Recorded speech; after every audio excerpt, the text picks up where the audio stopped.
नमस्कार मित्रांनो, ॲडमिनिस्ट्रेटिव्ह लॉमधील आपला आजचा जो टॉपिक आहे तो आहे constitutional imperative and administrative discussion. म्हणजे ॲडमिनिस्ट्रेटिव्ह डिस्कशन जे दिलं जातं की तुम्ही तुमच्या मर्जीप्रमाणे काही गोष्टी तुम्हाला एक्स्ट्रा दिल्या जातात, पॉलिसीच्या बाहेर जाऊन किंवा तुमच्या ऑथॉरिटीच्या बाहेर जाऊन किंवा लिमिटच्या बाहेर जाऊन बऱ्याचदा तुम्ही योग्य त्या वेळेस योग्य ते निर्णय घेण्याची जी एक्स्ट्रा पॉवर त्यांना दिली जाते तर त्याला आपण डिस्कशन असं म्हणतो. तर हे डिस्कशन कॉन्स्टिट्यूशनल इम्पेरेटिव्हमध्ये कशा पद्धतीने पाहिलं जातं, त्याच्याकडे कॉन्स्टिट्यूशनचा त्याच्यावर किती प्रभाव असतो, कॉन्स्टिट्यूशननुसार ते कोणकोणत्या गोष्टी करू शकतात, कोणकोणत्या गोष्टी कॉन्स्टिट्यूशन त्यांच्यावर लिमिट घालू शकतं, या संदर्भात आपण आता सध्या चर्चा करणार आहोत.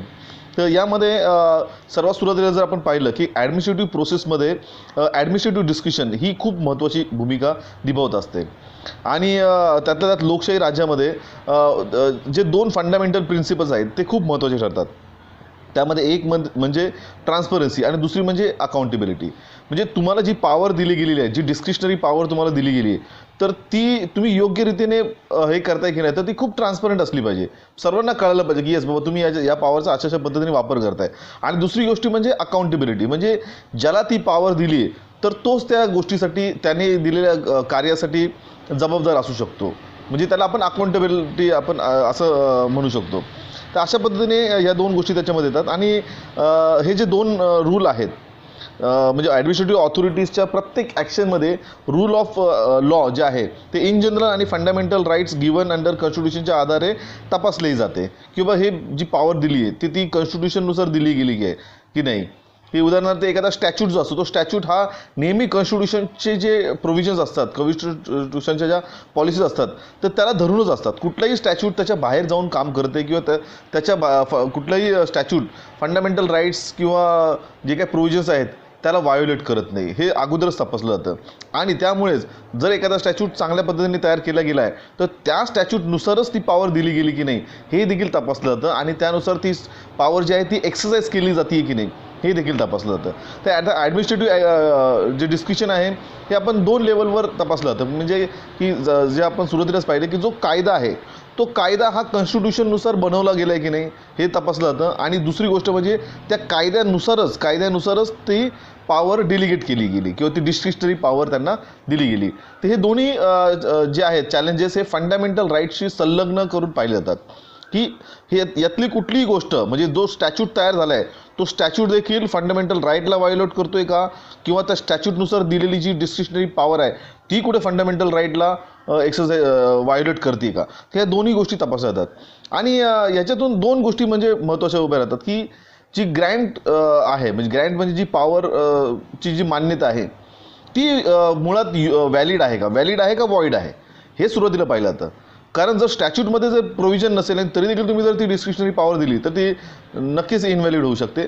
त्यामुळे तो जो स्टॅच्यूट आहे त्यानुसार ही ग्रँट व्हॅलिड आहे की नाही ते तपासलं जातं. आणि ही ग्रँट जर दिली तर त्याचा योग्य तो वापर होतोय की नाही हे देखील तपासणं गरजेचं आहे. कारण फक्त ग्रँट देऊन चालत नाही, जर त्याचा वापर केला तर ती योग्य आहे, अतिरिक्त वापर केला तर ते इनव्हॅलिड होईल, वापरच केला नाही तरी देखील ते इनव्हॅलिड होईल. त्यामुळे ज्या कारणासाठी ती पॉवर डिस्क्रिशनरी पॉवर दिलेली आहे त्या कारणासाठी त्याचा योग्य वापर होतो की नाही हे देखील तपासलं गरजेचं आहे.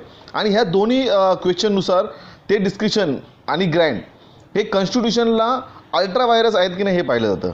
अल्ट्रा व्हायरस आपण सुरुवातीला पाहिलेलं आहे की एखाद्या प्रोव्हिजनला जर म्हणजे कॉन्स्टिट्यूशनच्या एखाद्या प्रोव्हिजनला किंवा पॉलिसीला किंवा त्याच्यामधील फंडामेंटल राईट्सला जर कुठलंही एखादा स्टॅच्यूट, त्या स्टॅच्यूटचे प्रोव्हिजन, दिलेली डिस्क्रिशनरी पॉवर किंवा इतर कुठलंही कार्य, ॲक्ट, ॲक्शन या सर्व जर व्हायोलेट करत असतील तर ते ultra vires to the constitution असं आपण त्याला म्हणतो, म्हणजे त्याच्या विरुद्ध आहे असं आपण त्याला म्हणतो. तर प्रत्यक्षात ॲडमिनिस्ट्रेटिव्ह डिस्कशन हे क्रिएटिव्हनेससाठी स्पेस देते. बऱ्याचदा हे डिस्कशन त्या पर्टिक्युलर लेजिस्लेशननुसारच दिले जाते. कारण लेजिस्लेशनमध्ये नसेल तर ते देण्याचा संबंधच येत नाही, आणि दिलं तर ते इनव्हॅलिड होऊन जाईल. आणि ह्या डिस्कशनचा जर मिसयूज होत असेल तर तो मिसयूज म्हणजे त्याचा गैरवापर करून जर कोणावर जर अन्याय होत असेल आणि तो अन्याय होऊ नये म्हणून कॉन्स्टिट्यूशननुसार आपण त्याच्यामध्ये 3 पॅरामीटर्स पाहतो किंवा हा अन्याय होऊ नये यासाठी काय केलं जातं तर कॉन्स्टिट्यूशननुसार त्यांना नोशन ऑफ लिमिट, रिव्ह्यू आणि अकाउंटेबिलिटी ह्या 3 गोष्टी देखील दिलेल्या असतात. नोशन ऑफ लिमिट म्हणजे ती त्या पॉवरची एक ठराविक लिमिट दिली की या लिमिटपर्यंतच तुम्ही ती डिस्क्रिशनरी पॉवर वापरू शकता. दुसरी गोष्ट, ती पॉवर योग्य वापरली की नाही ही रिव्ह्यू केलं जातं. ज्युडिशरी आपल्याकडे आहेच, ॲडज्युडिकेटरी जे ऑथॉरिटीज आहेत त्यांच्यातर्फे. आणि त्याच्या बाहेर जाऊन जर सपोज त्याचा खरंच गैरवापर झाला असेल तर त्याला जबाबदार कोण, तर ती अकाउंटेबिलिटीमध्ये आपण ते पाहतो. तर अशा पद्धतीने कॉन्स्टिट्यूशननुसार त्याला लिमिट दिल्या जातात. आता पुढे जाऊन आपण हे पाहतो की कॉन्स्टिट्यूशन ह्या ॲडमिनिस्ट्रेटिव्ह बॉडीवर रूल करण्यासाठी प्रिन्सिपल पॉलिसी तयार करत असते आणि ह्याच फंडामेंटल प्रिन्सिपलनुसार आपला देश चालत असतो. कारण जर तर प्रिन्सिपल्स बनवले गेले नाही तर ह्या ऑथॉरिटीजला कळणार नाही, ते त्यांच्यानुसार काही म्हणजे गोष्ट करत राहतील. त्यामुळे त्यांना पर्टिक्युलर एक मार्ग दाखवणं खूप गरजेचं असतं आणि हा जो मार्ग आहे तो फक्त कॉन्स्टिट्यूशन दाखवतो. कारण बिकॉज कॉन्स्टिट्यूशन इज सुप्रीम, ज्याला आपण सुप्रीम मानलं जातं. आणि त्यानुसारच पॉलिटिकल स्ट्रक्चर्स तयार केले जातात. ते तयार करून पब्लिकला गव्हर्न करण्यासाठी वेगवेगळे पॉवर्स, फंक्शन्स, रिस्पॉन्सिबिलिटीज आणि त्यांची एकमेकांशी रिलेशनशिप आणि लोकांबरोबरचे रिलेशन्स हे रेकग्नाइज केले जातात. म्हणजे काय की एखादा देश चालवण्यासाठी जो सुप्रीम लॉ आहे, जसं आपल्याकडे कॉन्स्टिट्यूशन आहे, तर त्या कॉन्स्टिट्यूशनमध्ये अशा पद्धतीने प्रोव्हिजन्स, पॉलिसीज तयार केल्या जातात की त्या पॉलिसीनुसारच ते स्टॅच्यूट्स तयार केले जातात. त्या स्टॅच्यूट्सनुसार पॉलिटिकल स्ट्रक्चर तयार केलं जातं, मिनिस्ट्री ठरवली जाते, मिनिस्ट्रीनुसार त्यांचे सबऑर्डिनेट्स, त्यानंतर कार्य करणाऱ्या ऑथॉरिटीज, ह्या सर्व त्याच्यामध्ये डिसाईड केल्या जातात. कोण कुठल्या लेवलवर काम करेल, कोण कुठली पॉवर एक्सरसाइज करेल, कोण कुठली पॉवर डेलिगेट करेल, ती डेलिगेट करतानाची लिमिट, ती डेलिगेट होती की नाही ती करण्यासाठीची रिव्ह्यू, त्यानंतर अकाउंटेबिलिटी, रिस्पॉन्सिबिलिटी, ट्रान्सपरन्सी, या सर्व गोष्टी आपण याच्यामध्ये पाहतो. आणि हे सर्वच्या सर्व फक्त आणि फक्त कॉन्स्टिट्यूशनला धरूनच असल्या पाहिजेत. कॉन्स्टिट्यूशनच्या बाहेर कुठलीही याच्यातली एखादी गोष्ट जर जात असेल तर ती ultra vires to the constitution आहे असं आपण त्याला म्हणतो. आता त्याच्या पुढे जाऊन भारताचं जे संविधान आहे, जे आपण कॉन्स्टिट्यूशन ज्याला म्हणतो, हे त्या सरकारला रूल ऑफ लॉ देते की जेणेकरून त्यानुसार आर्बिट्ररी, ऑथॉरिटेरियन आणि टोटलिरियन रूल हे प्रस्थापित होणार नाही. ऑथॉरिटेरियन म्हणजे काय की कुठल्याही परिस्थितीत फक्त आणि फक्त ऑथॉरिटीला पूर्ण पॉवर देणे आणि ऑथॉरिटी त्यांच्या मर्जीप्रमाणे काही लॉ बनवतील, काही करतील, असं कधीही होणार नाही. त्यामुळे कुठलीही गोष्ट आपल्याला ऑथॉरिटी बेस्ड अशी ठेवता येणार नाही. त्याच्याचबरोबर पुढे जाऊन येईल की आर्बिट्ररीनेस म्हणजे त्यांच्या मर्जीनुसार ते काही गोष्टी करतील, असं कधीही कुठल्या कॉन्स्टिट्यूशनमध्ये किंवा कुठल्या स्टॅच्यूटमध्ये सांगितलं जाणार नाही. आणि टोटलिरियन म्हणजे की ते जे सांगतील तेच फायनल, त्याला कोणी अकाउंटेबल नाही, ते ट्रान्सपरंट नसणार आहे, काही नाही. तर असे कुठलेही लॉज किंवा असे कुठलेही गोष्टी करता येणार नाही, हे कॉन्स्टिट्यूशनने सुरुवातीला सांगितलेलं आहे. आपली भारतीय कॉन्स्टिट्यूशन जे आहे हे अशा प्रकारे इस्टॅब्लिश झाली आहे की ज्यामुळे सोसायटीचे वेलफेअर, सिक्युरिटी आणि पब्लिकमधील प्रत्येक इंडिव्हिज्युअलचे राईट्स हे प्रोटेक्ट केले जातात आणि ते रेकग्नाइज केले जातात. त्यामुळे कुठल्याही राईट्सला, कुठल्याही प्रोव्हिजन्सला व्हायोलेट करता येणार नाही हे सांगितलं. आता असे कोणकोणते आर्टिकल्स आहेत हे आपण आता पाहूयात. सुरुवातीला आर्टिकल 38 आपण पाहतो. आर्टिकल 38 हे सांगते की सरकारने लोकांच्या वेलफेअर संबंधी प्रोव्हिजनल ॲक्टिव्हिटीज केले पाहिजे व हा तर सरकारचा फंडामेंटल अधिकार आहे. म्हणजे कुठल्याही गोष्टी ज्या आहेत ह्या फक्त आणि फक्त पब्लिक वेलफेअरच्या संबंधीच केल्या गेल्या पाहिजेत. पब्लिक वेलफेअर जर त्या ठिकाणी नसेल तर असे कायदे तुम्हाला तयार करता येणार नाही, हे स्पष्ट सांगितलेले आहे. त्यानंतर क्लॉज 2 ऑफ आर्टिकल 38 तो काय सांगतो की सरकारने इनइक्वेलिटी ऑफ इन्कम मिनिमाइज करण्यासाठी प्रयत्न केले पाहिजेत आणि ही इनइक्वेलिटी स्टेटस, फॅसिलिटीज आणि ऑपॉर्च्युनिटीजमधून केली पाहिजे. म्हणजे काय की तुम्ही अशा पद्धतीचे म्हणजे जे आपण प्रिएम्बल देखील पाहिलेलं आहे की सर्व लोक जे आहेत ते समान आहेत, सर्व लोकांना इक्वल अधिकार दिले गेले पाहिजेत, इक्वल ऑपॉर्च्युनिटीज दिल्या पाहिजेत. ऑपॉर्च्युनिटीज ह्या एज्युकेशनल असतील, ऑपॉर्च्युनिटीज ह्या जॉबशी रिलेटेड असतील, त्यांच्या कामधंद्याच्या संदर्भात असतील आणि एकूणच त्यांची इकॉनॉमिकल कंडिशन्समध्ये कुठेही तफावत होणार नाही. प्रत्येकाला समान संधी दिली जाईल. एका वर्गाला एक संधी, दुसऱ्या वर्गाला दुसरी संधी किंवा दिली जाणार नाही. अशा पद्धतीच्या कुठल्या गोष्टी करता येणार नाही. त्यामुळे जो कुठला कायदा असेल हा सर्वांना समान संधी देण्याचा असला पाहिजे, हे त्यामध्ये आर्टिकल 38(2) मध्ये सांगितलेलं आहे. नंतर पुढे जाऊन आर्टिकल 39 आहे. तर आर्टिकल 39 हे क्लिअर करतं की राज्यातील लोकांना ॲडिक्वेट मीन्स ऑफ लाईव्हलीहूड मिळणे ही आणि ते एन्श्युअर करणं ही सरकारची ड्युटी आहे. म्हणजे त्याच्यामध्ये काय की फेअर डिस्ट्रीब्युशन ऑफ वेल्थ झालं पाहिजे, त्यानंतर equal pay for equal work आणि प्रोटेक्शन फॉर चिल्ड्रन आणि लेबर.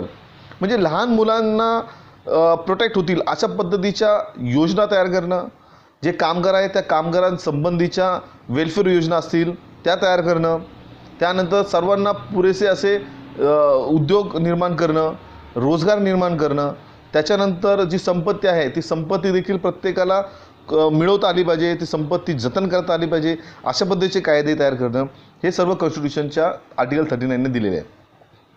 आता आपण हे दोन जे पाहिले आर्टिकल 38 आणि 39 हे कॉन्स्टिट्यूशनच्या प्रिएम्बलमध्येच दिसून येते की हा देश वेलफेअर स्टेट आहे आणि ह्या सर्व गोष्टी प्रोव्हाइड करण्यासाठी डिस्क्रिशनरी पॉवर प्रोव्हाइड करणे गरजेचं आहे. म्हणजे जे आपण डिस्क्रिशनरी पॉवरच्या संबंधी आता जे बोलतोय ह्या दोन्ही गोष्टी तर दिलेल्या आहेत. कॉन्स्टिट्यूशनने सांगितलं की बघ सरकारने हे करणं गरजेचं आहे. पण मग सरकारला हे करण्यासाठी सरकारमध्ये जी काही यंत्रणा राबवली जाते त्या यंत्रणेला कुठे ना कुठेतरी ऑथॉरिटीज दिल्या जातात, त्यांना अधिकार दिले जातात, त्यांना डिस्क्रिशनरी पॉवर्स ही दिली जाते आणि ती पॉवर्स ते एक्सरसाइज करत असतात. पुढे जाऊन आपण पाहतो की आर्टिकल 14 नुसार जे आहे गव्हर्नन्स ऑफ जो स्टेट आहे मध्ये प्रिन्सिपल ऑफ इक्वलिटी फॉलो करायला लागते. या डिस्क्रिशनरी पॉवरनुसार इनइक्वलिटी होता कामा नये म्हणून पॉलिसीनुसार आर्टिकल 14चे महत्त्व हे सर्वात महत्त्वाचं जातं. म्हणजे जसं आपण सुरुवातीलाच पाहिलं, कुठला जात धर्म रंग वर्ण पंथ कुठल्याही प्रकारचा विचार न करता सर्वांना समान अशा पद्धतीचे कायदे निर्माण करणं गरजेचं आहे आणि ते फक्त आपल्याला आर्टिकल 14 देतं, इक्वलिटी बिफोर लॉ. म्हणजे प्रत्येक माणूस हा त्याच्या कायद्यासमोर समान आहे आणि ते सर्व कायदे सर्वांसाठी समान पद्धतीने लागू केले जातील. त्याच्यामध्ये कोणालाही की श्रीमंत आहे म्हणून त्याला वेगळ्या कायद्याने, गरीब आहे म्हणून वेगळा कायदा किंवा जे काय आपण रंगवर्ण जे पाहतो त्याच्यानुसार हे करता येणार नाही. आणि ह्या कॉन्स्टिट्यूशनच्या अशा प्रोटेक्शन्समुळेच किंवा अशा प्रोव्हिजन्समुळे पब्लिक ऑफिसरवर बरेच बंधने लादली जातात आणि ज्यामध्ये पब्लिक ऑफिसरला सोशल वेलफेअर साध्य करताना कोणत्याही प्रकारचे डिस्क्रिशन करता येणार नाही, ज्यामुळे पब्लिक हॅपीनेस आणि प्रॉस्पेरिटी नक्कीच त्या ठिकाणी त्याच्यावर परिणाम होणार नाही असं आहे. नंतर जो पुढचा आहे आपला पार्ट तो म्हणजे कॉन्स्टिट्यूशनच्या गोष्टी फुलफिल करण्यासाठी ॲडमिनिस्ट्रेटिव्ह एजन्सीजला डिस्क्रिशनरी पॉवर देणं हे आवश्यक असते. जर ती पॉवर दिली नाही तर ते एक्सरसाइज करू शकणार नाही, एक्सरसाइज केलं नाही या गोष्टी फुलफिल होणार नाहीत. म्हणजे अल्टिमेटली जो पब्लिक आहे त्या वेलफेअरकडे लक्ष दिलं जाणार नाही आणि पब्लिक वेलफेअरच्या अगेन्स्ट गोष्टी होतील, त्यांना योग्य तो पुरेशी संधी त्या ठिकाणी दिली जाणार नाही. नंतर आपण पाहिलं की इंडस्ट्रियलायझेशन आहे, अर्बनायझेशन आहे, फ्रीडम ऑफ पर्सन आहे, property, respect of contract, movement of status to contract या सर्वांमुळे काय झालं आहे की नवीन प्रॉब्लेम्स सरकारसमोर येत आहेत आणि अशा प्रॉब्लेमला सरकार निग्लेक्ट करू शकत नाही किंवा तुमचे प्रॉब्लेम आहे तुम्ही तुमचं सॉल्व्ह करा, सरकार असं बोलू शकत नाही. कारण पब्लिकचे जे प्रॉब्लेम्स आहेत ते सरकारचे प्रॉब्लेम्स आहेत. त्यामुळे त्या प्रॉब्लेम्सवर तोडगा काढणं गरजेचं असतं, त्या प्रॉब्लेम्सवर त्यांना सॅटिस्फॅक्टरी सोल्युशन देणं गरजेचं असतं. हे सॅटिस्फॅक्टरी सोल्युशन कधी दिलं जाईल तर एखादा प्रॉब्लेम आला की लगेच सरकार पार्लमेंटपर्यंत पोहोचतात असं नाही आहे. मग ज्या ऑथॉरिटीज इस्टॅब्लिश केले गेलेल्या आहेत, पॉलिटिकल स्ट्रक्चर इस्टॅब्लिश केले गेलेले तर त्या ऑथॉरिटीजनुसार त्या लेवलवर त्या गोष्टी तिथेच सोल्युशन देऊ शकतात. ते एक्सपर्ट्स असतात, त्यासाठी ट्रिब्युनल स्थापन केले जातात, ॲडमिनिस्ट्रेटिव्ह ऑथॉरिटीजला अधिकार दिले जातात. ते त्यांच्या अधिकाराच्या बाहेर जाऊन जर सपोज पब्लिक वेलफेअरच्या दृष्टिकोनातून एखादं कार्य होत असेल, त्याची पॉवर नसेल तरी देखील हे डिस्क्रिशनरी पॉवरनुसार ती गोष्ट करतील आणि ज्याच्यामुळे पब्लिक वेलफेअर हे साध्य केलं जाईल. आणि दुसरी गोष्ट अशी आहे की नोशन ऑफ वेलफेअर जे आपण बोलतो हे सरकारला कंप्लाइट करतं की त्यांनी असे कायदे केले पाहिजेत ज्यामुळे welfare legislation, upliftment of labourers आणि regulation of industrial and economic एंटरप्राइजेसवर प्रॉपर काम केले जाईल. त्यामुळे सरकारला फक्त पॉवर देऊन चालत नाही, सरकारला ती पॉवर एक्सरसाइज करणं गरजेचं असतं. त्या पॉवरनुसार ह्या सर्व गोष्टी लोकांच्या वेलफेअरसाठी करणं गरजेचं असतं आणि ते करण्यासाठी त्यांना ठराविक लिमिट देखील घालून दिलेली जाते. त्या लिमिटच्या बाहेर सरकारला जाता येत नाही. परंतु जर पब्लिक वेलफेअरच्या संदर्भात काही गोष्टी करायच्या असतील तर नक्कीच सरकारने ज्या पॉवर पुढे दिलेल्या आहेत त्या पॉवरला बऱ्याचदा एक्सरसाइज केलं जातं, थोडे एक्स्ट्रा पॉवर वापरून त्या गोष्टी कंप्लीट केल्या जातात. तर थोडक्यात काय तर आपलं कॉन्स्टिट्यूशन आणि ॲडमिनिस्ट्रेटिव्ह डिस्क्रिशन या दोन्ही गोष्टी एकमेकांना पूरक आहेत, दोन्ही एकमेकांना धरून आहेत. कॉन्स्टिट्यूशनच्या पॉलिसी प्रोव्हिजननुसारच डिस्क्रिशनरी पॉवर वापरता येईल, त्याला लिमिट घातली जाईल. ती जर बाहेर जात असेल तर ती अल्ट्रा व्हायरस आहे असं समजण्यात येईल. अल्ट्रा व्हायरस असेल तर त्यासाठी अकाउंटेबिलिटीसाठी कोण जबाबदार आहे ते पाहिलं जाईल आणि त्यानुसार त्याच्यावर योग्य ती कारवाई देखील ॲडज्युडिकेटतर्फे केली जाईल. तर हे आपण दोन्ही पाहिलेलं आहे. या संदर्भात कुठल्याही प्रकारची क्वेश्चन्स असतील तर तुम्ही मला कमेंट बॉक्समध्ये टाका. मराठीमध्ये आणखी ॲडमिनिस्ट्रेटिव्ह लॉ संबंधी मी व्हिडिओज घेऊन येत आहे. माझ्या चॅनलला तुम्ही सबस्क्राईब करा, लाईक करा. धन्यवाद.